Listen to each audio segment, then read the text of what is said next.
What is up, guys? It's your boy, Iron Cacus, and today, the first Iron Banner of Season of the Risen has just gone live, and it brings with it two brand new Iron Banner weapons, and it refreshes the perks and adds an origin trait to all of the existing Iron Banner weapons as well. So what we're going to do in this video is go over in greater detail those two brand new Iron Banner weapons, talk about their PvE and PvP god rolls, as well as quickly go over some of the brand new god rolls for the existing Iron Banner weapons so you guys know which weapons and rolls to go after. So let's get started here with something that's going to affect all of the Iron Banner weapons, and that's the brand new Iron Banner specific origin trait. It's called Sulking Wolf. During the hunt, final blows with this weapon grant enhanced radar and remove you from opposing radar. So no doubt that is very good in Iron Banner. I mean, for goodness sakes, you're going to be going up behind the enemy team, flanking them like crazy by not appearing on the radar. However, it is extremely specific to Iron Banner, whereas something like Alacrity for the Trials of Osiris weapons, that will work even if you're solo in a PvE activity like going around the throne world, for example, but this will only work during the hunt, aka only work specifically in Iron Banner. So just keep that in mind, it does limit its usefulness. So the first brand new weapon we have here is the Frontier's Cry hand cannon. This belongs to the Precision Frame 180 rounds per minute archetype, and the role I have is Rapid Hit 1 for all, pretty darn good for PvE. And overall, this weapon is pretty decent. Like, the stats are good. I have a 17 round magazine with extended mag. The problem is just this archetype. You know, when you are using it normally and it doesn't have a damage increase, it does take several shots to even take down red bars, and then you're thinking, I wish I was using, a 140. However, once you get that one for all perk going and you're one-shotting everything at a much faster fire rate with a 17 round mag, you're going, why would I ever use a 140? This thing is amazing. So I think this archetype of hand cannon, it really does depend on getting that damage boost to gain an advantage from its rounds per minute. If you can't do that, it is an underperforming weapon. But guys, let's go ahead and check its god rolls via light.gg, and looking at what it can get here. Firstly, in that first column, you've got the usual, different barrels here. I think you're generally going for something that's going to increase the range as much as possible. Accurized rounds would be good. I think you want an extended or appended mag perk for PvE. Then in that first column, things get interesting with, you've got some of the new perks like Steady Hands. You've also got stuff like Rapid Hit, and I think generally just Rapid Hit reloading faster, and especially like with this archetype of hand cannon, this is the best archetype possible of hand cannon to trigger Rapid Hit consistently because it shoots the fastest. And then you're combining that with, in the second column, Adagio for a damage increase, Kill Clip for a damage increase, One for All for a damage increase, but this can get Iron Reach. Now, a massive decrease to the stability is going to hurt it. But with Iron Reach, and especially if you get a roll like, Full Bore or Hammer Forged with Accurized and Iron Reach, you are getting more range than any other 180 in the entire game. Now, is it going to be usable because of the massive decrease to stability? I don't exactly think so. In my opinion, getting something like Rapid Hit plus Kill Clip is going to be an incredibly solid roll for both PvE and PvP. PvE, I think One for All is better, but again, that is the verdict. Now, moving on from there, guys, the other brand new weapon is the Razor's Edge. This is actually a Void Vortex Frame sword, and we haven't gotten one of these since the original Vortex Frame sword, the Fallen Guillotine, back with Season of the Arrival. So it has been a while, and of course, with Void absolutely popping off right now and all of the Void 3.0 synergies, the fact that this thing, you're picking up Void Elemental Wells, it's getting the damage boost from Font of Might. It's potentially even, slaying out with volatile rounds if you really want it to and stuff like that. That is absolutely a factor in the Razor's Edge's favor. But moving on from there, let's take a look at these perks. So we've got the usual assortment of blades and guards, nothing really different here. Then we've got Duelist Trance, Relentless Strikes, as well as Tireless Blade are both here to get ammo back, both of which are all-stars in PvE. We then have Unrelenting, and we have Unrelenting here in the left-hand column. This is kind of a new thing for swords. More of them are getting this perk here, and it's pretty darn good in PvE, specifically whipping out your sword. How can you not get some rapid kills with your sword, especially a spin-to-win sword? Literally press right trigger or whatever, spin around, and trigger Unrelenting. That's great for survivability. And you can also get Wellspring here. So Wellspring giving you more ability energy. Like I said, this is going to slot in perfectly to a lot of Void 3.0 builds. Sometimes with those builds, if you're something like a Warlock, your grenades are more valuable than anything your gun can do, so Wellspring is perfect for that. Then we've got some perks like, Frenzy's going to be decent here. Chain Reaction is going to pop off with certain enemies here, just making them all explode, and great for ad clearing. And we've also got One for All. Now, in terms of damage output, Frenzy is absolutely what you want here. That is going to just trigger consistently. If you're DPSing a boss, you want something like Relentless plus Frenzy. That might even be better than Relentless plus Whirlwind Blade, because Whirlwind Blade got a significant nerf. Frenzy you can get active for the first strike.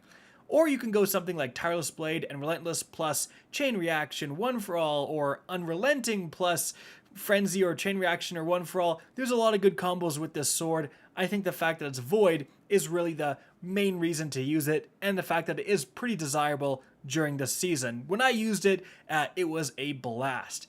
So, moving on from there, guys, those are the two kind of new weapons and the perks you may want to go after, but we've got a lot of returning weapons, again with some changed perks. So the first one here is the PvP All-Star, the Reese Walker.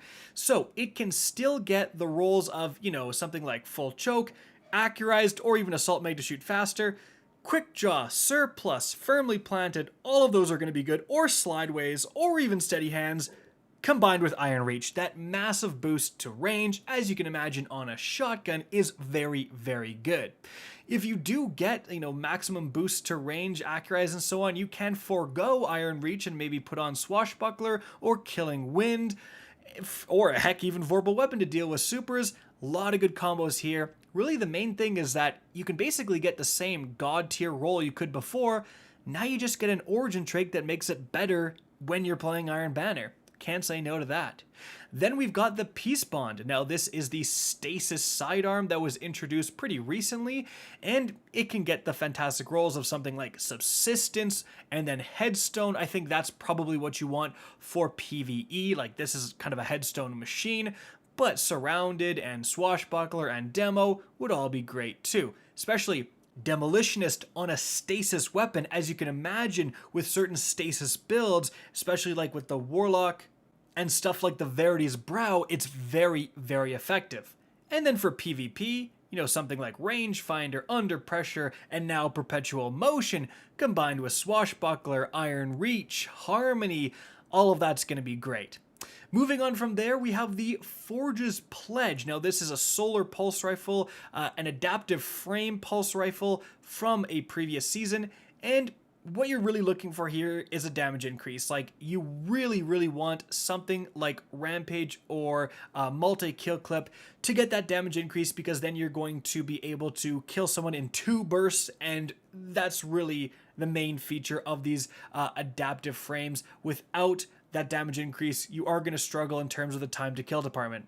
So something like Surplus or Heating Up to give you a huge stat increase, or heck, even Zen Moment, or even, frankly, Tunnel Vision, and then Rampage or Multi-Kill Clip, that's going to be very, very solid for PvP and, frankly, PvE as well. For the Archons Thunder, this is the solar machine gun added recently. Nothing too special here. Unfortunately, high impact frame machine guns just aren't really finding their place in the meta right now, but you can get something like Field Prep plus Rampage or even high impact reserves for PvE, or something like, Rangefinder plus Rampage, or honestly Iron Grip for that massive increase to stability to help you land your shots would be good as well. Honestly, I think the Archons Thunder is kind of a skip with the current meta. But next up, we have something really interesting. the Finite Impactor legendary Arcane Cannon, and this looks different because it belongs to the older school of Iron Banner weapons, but apparently it's still in the database it may be returning, and this is something you want to look for because it has this Suros synergy origin trait. So reloading grants his weapon bonus handling and reduces incoming flinch for a short time. So that means, frankly, that you can have an origin trait that is significantly more effective more often than Sulking Wolf, and that's nothing to scoff at. Put on stuff like, hey, it can get the brand new stats for all perk, which I don't think that's actually that good, but, you know, Killing Wind, Heating Up, is definitely what you want to be going for, combined with, you know, ricochet rounds or high cal rounds for that stat increase. And then in that final slot, something like multi-kill clip is gonna be not bad, but honestly, Iron Grip for just like mega max stability. Like, you could really go for Killing Wind, Iron Grip, or Heating Up, Iron Grip, Suro Synergy for just like a stats monster, a consistency monster among hand cannons. Something like Elemental Capacitor wouldn't be that bad either. And you're mainly using this for PvP, frankly. Nothing here really stands out as god tier or super good in PvE.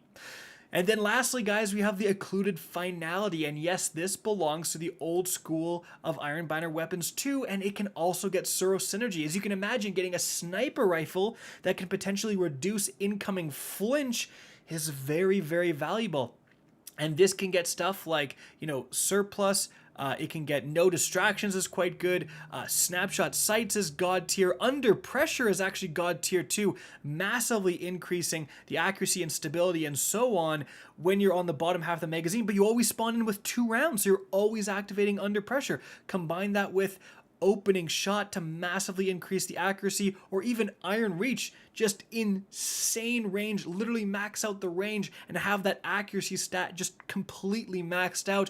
All that combined with Suro Synergy, and you've got a pretty darn good PvP sniper. Oh, and this time you can get something like Rapid Hit combined with Firing Line or even a Vorpal Weapon for a pretty decent PvE role as well that wasn't available previously for this weapon. And so guys, that is it, taking a look at all of the different Iron Banner weapons available within Season of the Risen and their new origin traits and god rolls. I hope you guys enjoyed the video, found this informative, and if you did, please remember to help me out by simply rating and especially sharing this video. If you guys want to see more Destiny 2 content similar to this, don't be afraid to slap that subscribe button. If you want to get in touch with me and keep up to date with the latest channel activity, the best way is to follow me on Twitter at RickCacus. That is linked in the description down below. Again, I hope you enjoyed the video, and as always, have a good day.